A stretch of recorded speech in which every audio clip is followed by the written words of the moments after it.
y esa exhibición en directo en esta maravillosa mañana de sábado, el previo a la maratón de Valencia, Trinidad Alfonso, en esta Paella Party 2016.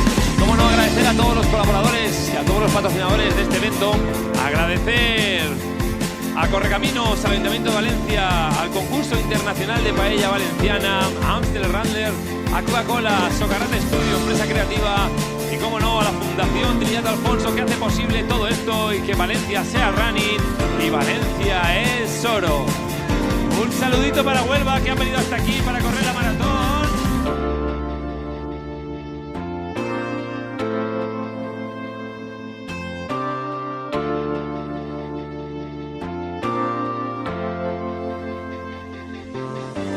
Mañana voy a correr la 10K. Me voy a sentir maratoniano, al menos en la salida. En breve empezaremos a cocinar más paella para poder deleitar a estos últimos que llegáis ahora a recoger los dorsales y venís a esta Paella Party.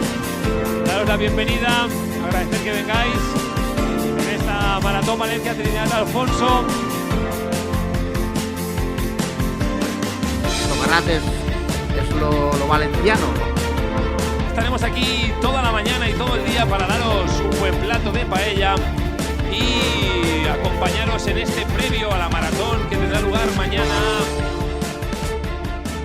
Es el único sitio del mundo donde previo al maratón se hace una paella como carga de hidratos de carbono.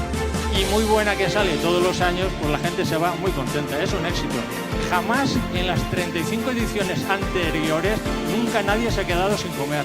Es mérito de todos los que están aquí trabajando. Yo solo no podría hacer nada.